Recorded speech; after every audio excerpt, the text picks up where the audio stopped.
Assalamu alaikum everyone. Welcome back to your theoretical perspectives lectures on in criminology. आज हम we're moving ahead to the topic which is perhaps the most important in your syllabus related to the criminological perspectives. आपको पता है कि हमने इन पे बात कर ली, क्लासिकल स्कूल को पढ़ लिया, पॉजिटिविस्ट स्कूल को पढ़ लिया, बायोलॉजिकल पढ़ लिया, साइकोलॉजिकल पढ़ लिया. अब हम आ गए हैं सोशियोलॉजिकल पर्सपेक्टिव पे. अब सोशियोलॉजिकल पर्सपेक्टिव आपको मैंने पहले भी बताया, it is the most important. Why? क्योंकि इससे रिलेटेड क्वेश्चन सबसे ज़्यादा आते हैं, ये सबसे ज़्यादा डिटेल में आपके सिलेबस में मैंशनड है. और तीसरी बात ये जो सोशियोलॉजिकल पर्सपेक्टिव है, it is the most accepted one nowadays. So what does a sociological perspective actually say? The sociological perspective says sociological theories generally assert that crime is the normal response of a biologically and psychologically normal individual to social conditions that are abnormal and criminogenic. Basically जो आपकी sociological perspective है वो आपको ये बता रही है कि it's basically saying कि जो biological theory है वो भी गलत है, जो साइकोलॉजिकल थ्योरी वो भी गलत है. सोशियोलॉजिकल थ्योरी कहती है कि इंसान जो है वो बायोलॉजिकली भी ठीक है, वो साइकोलॉजिकली भी ठीक है. अगर वो क्राइम की तरफ जा रहा है, अगर वो उसके अंदर क्रिमिनलिटी आ रही है, तो इसका मतलब है कि वो इंसान जो है वो किसी ना किसी तरह उसके इर्द गिर्द सोशल कंडीशंस इस तरह के हैं कि वो क्राइम की तरफ जा रहा है. उसमें उसका कोई कसूर नहीं है, उसके अंदर की there is no problem inside that person, there is a problem in the society he is living. It focuses either on the social structural factors कि उस सोसाइटी की स्ट्रक्चर में क्या इशू है, या फिर it focuses on the arenas में family, school and peer groups आ जाते हैं. इसका मतलब है द सोशल ग्रुप्स या द सोशल इंस्टीट्यूशंस. तो बेसिकली आपकी जो सोशियोलॉजिकल पर्सपेक्टिव है वो पिछली दो पर्सपेक्टिव्स को इनवैलिड कह के वो आपको ये कह रही है कि अगर इंसान अगर क्राइम कर रहा है तो वो क्यों कर रहा है, वो उसकी सोसाइटी की वजह से. और सोसाइटी में इस तरह के इश्यूज हैं, या तो सोसाइटी के सोशल स्ट्रक्चर में या तो सोसाइटी के सोशल ग्रुप्स और इंस्टीट्यूशंस में इशू है जिसकी वजह से वो इंसान जो है वो क्राइम कर रहा है.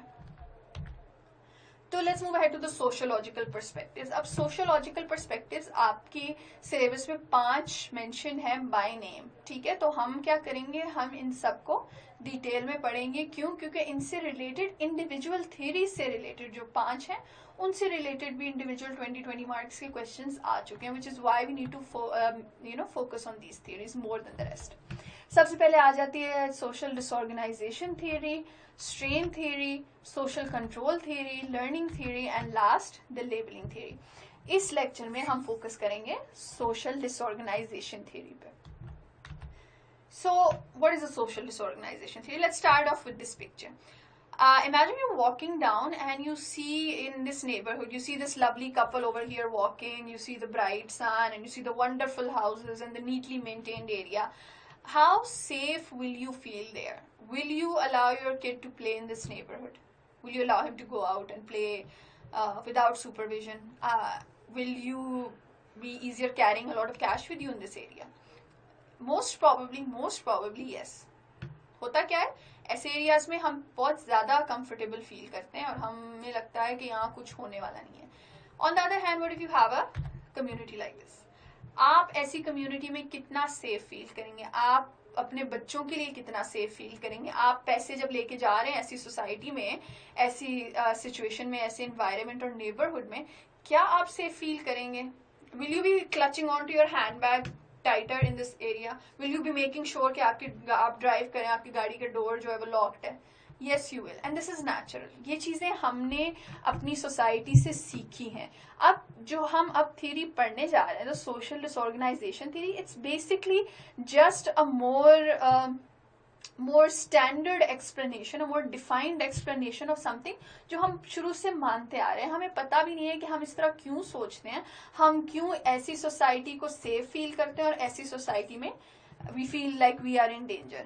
Why? Because ये हमारे माइंड में बैठ चुका है. The social disorganization theory ये इसी चीज को in a more scientific and in a more disciplined way इसको explain करती है.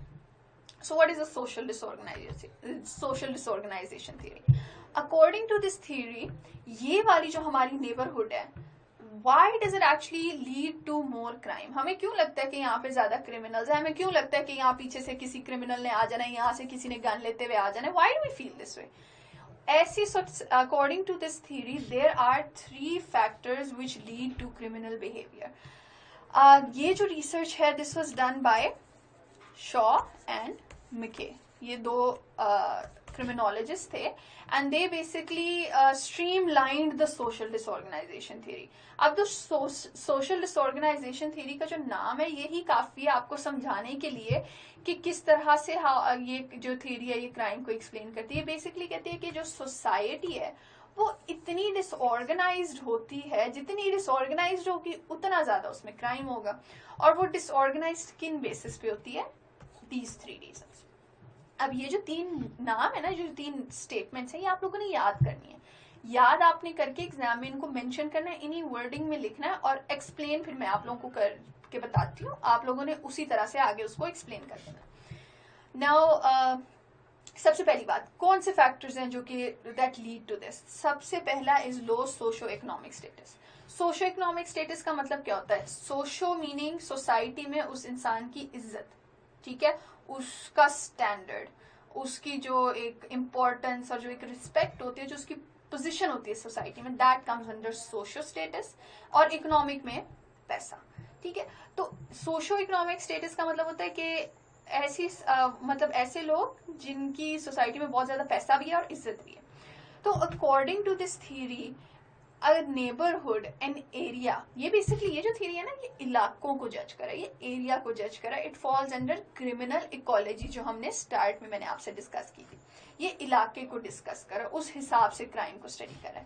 तो ये थ्योरी कहती है कि ऐसी सोसाइटी जहां पे लो सोशो इकोनॉमिक स्टेटस के लोग ज्यादा होंगे, वहां पे क्या कहते हैं, क्राइम ज्यादा होगा.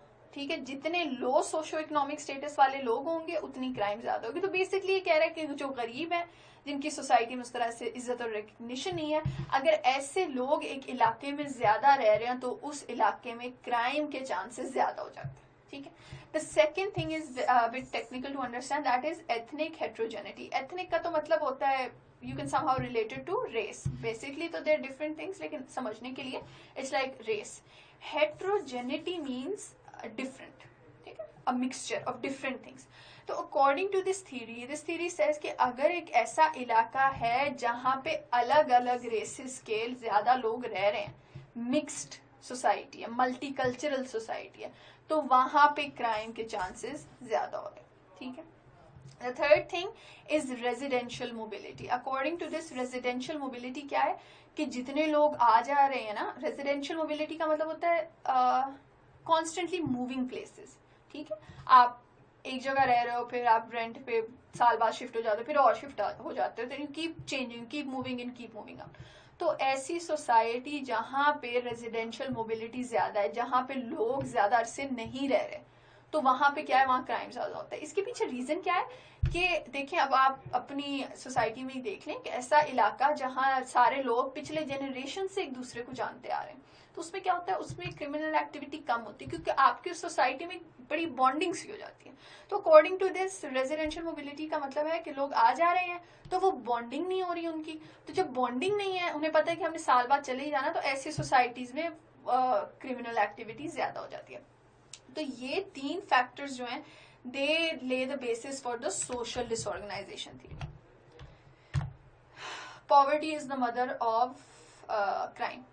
You can use this quotation, you can use it for social disorganization theory, you can use it for white collar crime, you can use it for a lot of things. So learn this quote, and if you want you can use it, or you can use similar quotes as well.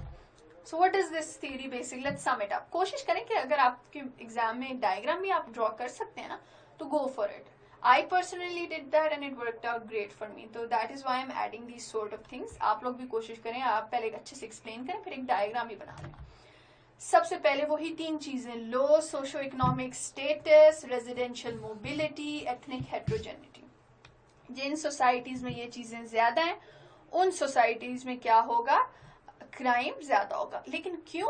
Because जब ये तीनों चीजें होती हैं they eventually lead to sparse local friendship networks. वही मैंने पहले बात की थी कि जब लोग मूव अराउंड बहुत ज्यादा कर रहे हैं और परमानेंट रेजिडेंस नहीं है उनकी वहां पे, रेजिडेंशियल स्टेबिलिटी नहीं है उनकी वहां पे, तो क्या होता है उनमें वो बॉन्ड नहीं बनता, उनमें वो लोकल फ्रेंडशिप्स नहीं बनती.